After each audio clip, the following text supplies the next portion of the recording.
Bullied for being fat. Now Michael is a community hero. Michael Townsend stared at his reflection in the bathroom mirror of Pinewood High, his eyes avoiding the stretches of his XXL t-shirt.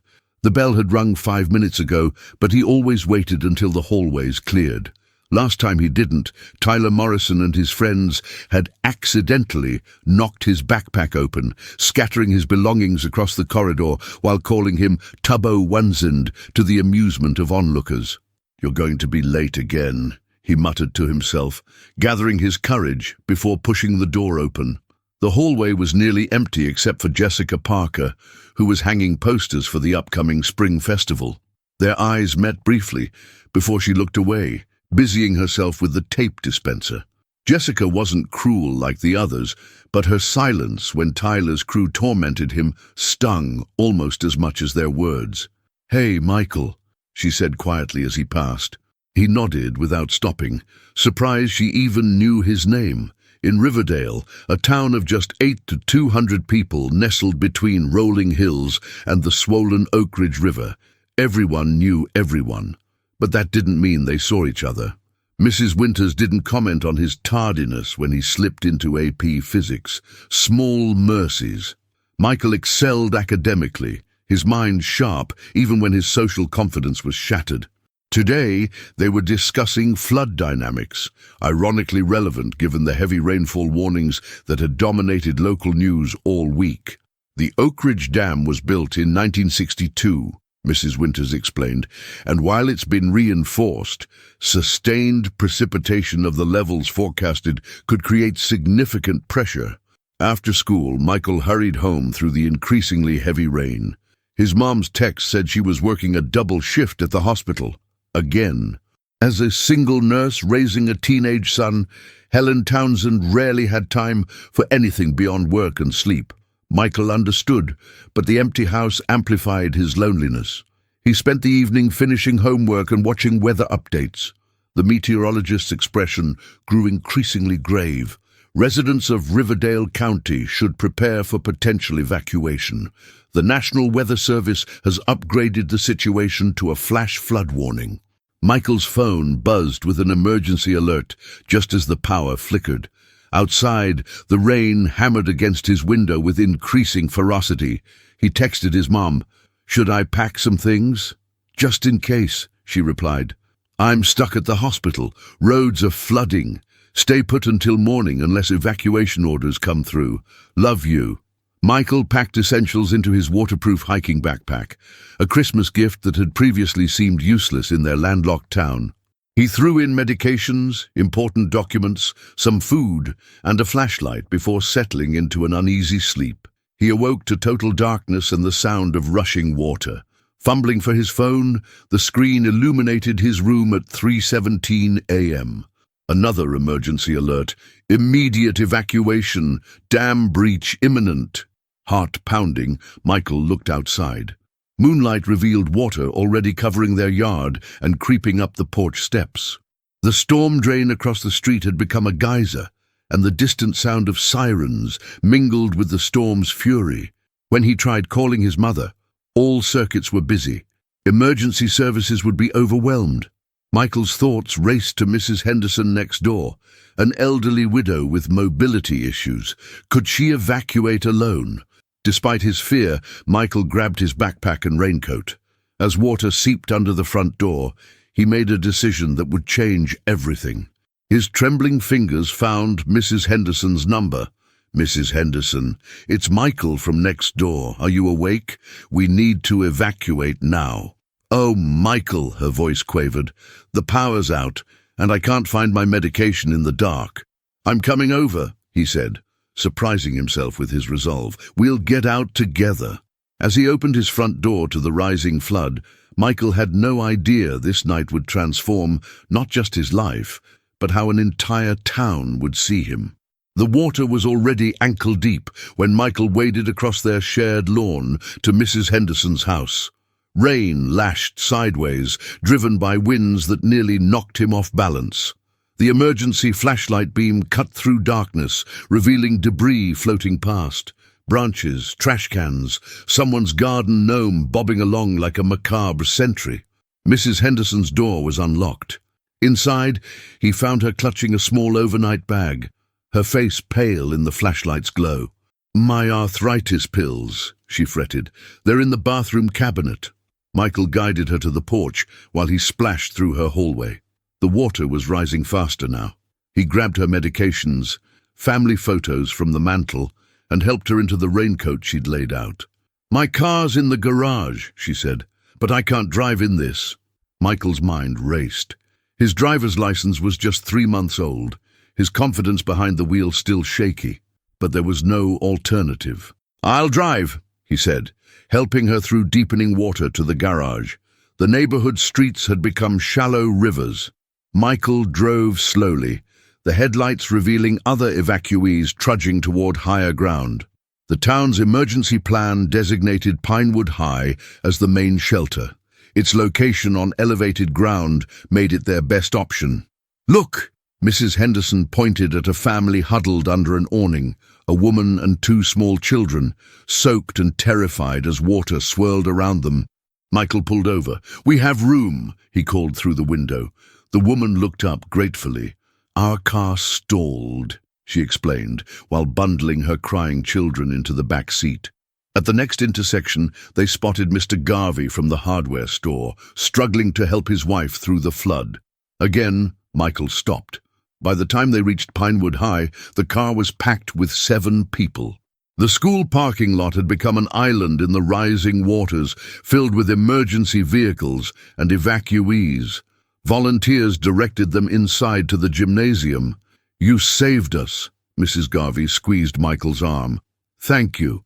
In the crowded gym, Michael helped Mrs. Henderson find a cot before checking on the others he'd brought.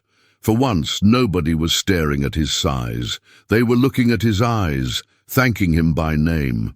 Principal Matthews was coordinating with emergency services near the bleachers. When he spotted Michael, his expression changed from stress to recognition. "Townsend, you brought all these people?" Michael nodded uncomfortably. "Just neighbors. We have reports of people stranded in the eastern neighborhoods. Emergency services are stretched thin." Matthews hesitated. "You know those streets well, right?" Before Michael could respond, a familiar voice cut in. "I know them too." Jessica Parker stood nearby, her normally perfect hair plastered against her face. "My dad's truck is high enough for the water. We can help." Michael stared at her in disbelief. "We need volunteers with local knowledge," Matthews continued. "The National Guard won't arrive for hours." 15 minutes later, Michael found himself in the passenger seat of an enormous pickup truck, with Jessica driving. 3 senior boys, who'd often laughed at Michael's expense, sat in the back with rescue equipment. "The Laurel Street underpass will be completely flooded," Michael said, breaking the awkward silence. "We should take Oak Avenue instead." Jessica nodded, navigating carefully through waters that reflected emergency lights in rippling red and blue patterns. "I didn't know you lived near Mrs. Henderson," she said quietly.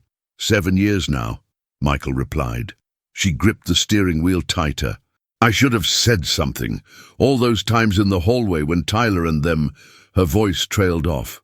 Michael looked out at the transformed landscape of their drowning town.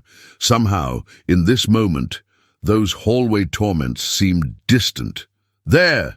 he pointed suddenly. "On the roof!" A family was perched on their steep-pitched roof, waving frantically as water lapped at the gutters of their single-story home. Dawn broke over Riverdale, painting the floodwaters in surreal shades of orange and pink. Michael's muscles ached as he helped the Rodriguez family from their rooftop into the truck. They'd been rescuing stranded townspeople for hours now, their truck making trip after trip through treacherous waters. Jessica maneuvered the vehicle expertly despite her exhaustion. "We should head back to the school soon," she said. "The current's getting stronger." Michael nodded, checking his phone. No service. His mom would be frantic, but the hospital was on high ground. She was safer there than he was right now. "Wait," called Tyler Morrison from the truck bed. He'd been uncharacteristically quiet during their missions, following Michael's directions without complaint. Now he pointed toward Maple Avenue. "My grandmother lives in that blue house. She refused to evacuate yesterday." The street was barely passable, water reaching the truck's headlights. Halfway down, an elderly woman waved from a second-floor window. "We can't drive any closer," Jessica said, stopping the truck. Michael assessed the situation. "The current's too strong to wade through." "There's a rowboat on the Johnsons' garage," Tyler said, his voice unusually respectful. "2 doors down." They found the aluminum boat and managed to launch it into the murky water. Michael and Tyler climbed in while Jessica and the others steadied it. "I'll row," Tyler offered, but after several attempts against the current, his progress was minimal. "Let me try," Michael said quietly. Tyler hesitated, then surrendered the oars. Michael's large frame, often the source of mockery, now anchored him as he pulled powerfully through the churning water. His years of swimming, the only exercise where his size felt like an advantage rather than a burden, had built strength that now propelled them forward. They reached Tyler's grandmother, who clutched a small cat carrier and refused to leave without her medications. While Tyler gathered her things, Michael noticed water seeping through cracks in the ceiling. "The structure's compromised," he warned. "We need to hurry." Getting her into the boat was challenging, but Michael's steady hands guided her safely. As they pushed away from the house, a terrible groaning sound echoed through the neighborhood. The blue house seemed to shudder before partially collapsing into the flood. Tyler's face went pale. If we'd been 10 minutes later... The return journey was harder, fighting against the strengthening current. Michael's arms burned with exertion, but he maintained a steady rhythm, focusing on each stroke rather than the dangerous waters surrounding them. When they finally reached the truck, cheers erupted from the waiting group. Tyler's grandmother was helped into the cab, while Michael secured the boat for other potential rescues. "How did you know to get us out so quickly?" Tyler asked, his voice stripped of its usual arrogance. Michael shrugged. "Physics. Water pressure against weakened structures. We studied it last week." "I was probably too busy throwing paper at your head," Tyler admitted, his gaze fixed on the ground. By mid-afternoon, the gymnasium at Pinewood High had become a fully operational emergency shelter. The National Guard had arrived with supplies, and medical stations were treating minor injuries. Michael helped distribute blankets and food, moving methodically through the crowd. Some people did double takes when they recognized him, their expressions transforming from surprise to gratitude. Jessica found him near the water station. "Michael, there's someone looking for you." He turned to find his mother rushing toward him, still in her hospital scrubs. She engulfed him in a fierce hug. "They told me you've been rescuing people all night," she said, her voice breaking. "I've been so worried." "I'm okay, Mom," he assured her, suddenly aware of his soaked clothes and exhaustion. She pulled back, examining his face. "Mrs. Henderson can't stop talking about how you saved her life. And the Rodriguezes and—" "I just helped," Michael interrupted, uncomfortable with the attention. A small commotion near the entrance drew their focus.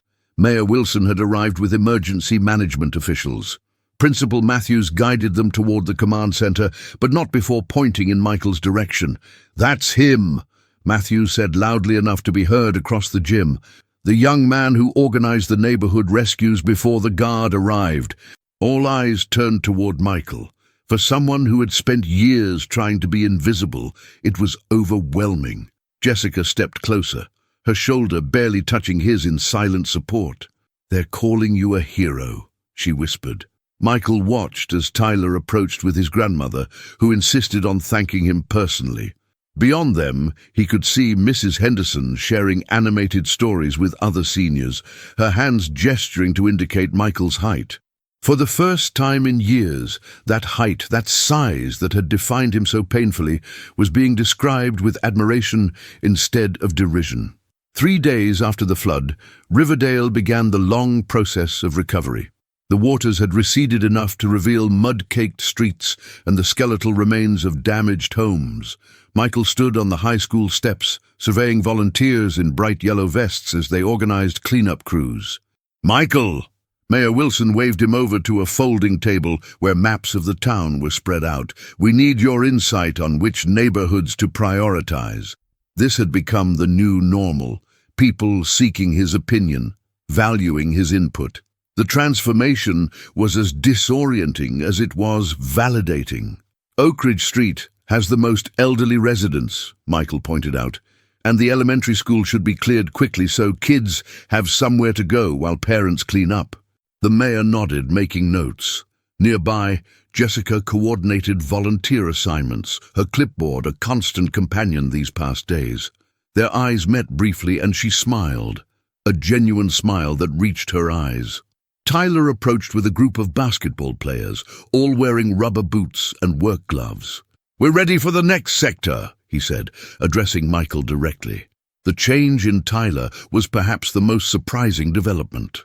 The flood had washed away his swagger, replacing it with a quieter strength. He'd apologized to Michael on the second day, awkwardly but sincerely, and had been working tirelessly since. "The community center needs clearing," Michael directed them. "It's going to become a distribution hub for supplies."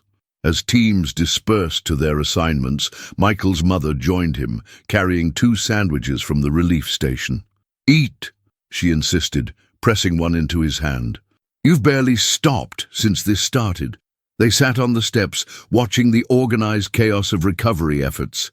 Helen studied her son's profile, noting changes that went beyond mere exhaustion.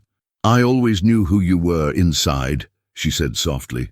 "I'm glad everyone else can finally see it too." Michael chewed thoughtfully. "It's weird. People look at me differently now." "They see your strength," Helen replied.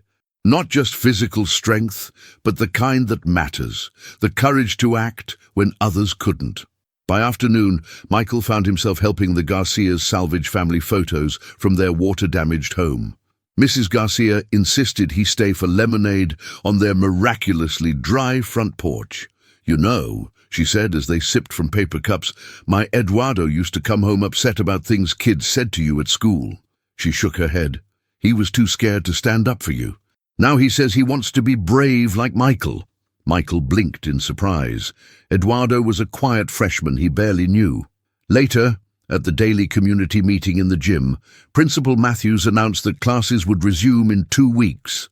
The news was met with scattered applause. A return to normalcy felt both impossible and necessary. "We also want to recognize extraordinary service during this crisis," the principal continued. "The school board has unanimously voted to establish the Riverdale Resilience Scholarship." Michael half listened while helping distribute updated resource lists, until he heard his name. The first recipient is Michael Townsend, whose courage saved countless lives and continues to inspire our recovery efforts. The gymnasium erupted in applause. Michael froze, papers clutched in his hands as people stood in a spontaneous ovation. His mother wiped tears beside Jessica, who whistled loudly between her fingers. That evening, Michael walked Jessica home through streets lined with debris awaiting collection. They'd fallen into an easy friendship born of shared experience and mutual respect. "So," she said, kicking at a pebble, "there's going to be a modified spring festival next month, kind of a celebration of getting through this." "That's good," Michael replied. "People need something positive." Jessica stopped walking. "I'm on the planning committee. Would you help me with it? We need someone good at organizing things." Michael hesitated, remembering the posters she'd been hanging the day of the flood, a lifetime ago. "I'd like that," he said finally. They continued in comfortable silence until reaching her driveway. Before turning to go, Jessica touched his arm. "You know, it wasn't just what you did during the flood," she said earnestly. "It's what you're doing now. You don't act like you expect anything in return. That's why people respect you." Michael thought about this as he walked home alone. The setting sun painted long shadows across lawns where water lines still stained siding. Tomorrow would bring more cleanup, more coordination, more steps toward rebuilding. His phone buzzed with a text from Tyler. "Meeting at 7 a.m. to clear the playground. Bringing donuts." Michael smiled slightly. The old hierarchies of high school seemed as washed away as the riverbanks. He didn't know if this new reality would last beyond the crisis, but something fundamental had shifted, not just in how others saw him, but in how he saw himself. At home, he passed the hallway mirror without his usual averted gaze. The reflection showed a tired young man with mud-streaked clothes and purpose in his eyes. His size was just one aspect of who he was, neither a definition nor a limitation. Outside, the sounds of generators and distant hammering continued as Riverdale rebuilt itself, house by house, connection by connection. Michael opened his physics textbook, still somehow dry despite everything, and began studying for whatever came next.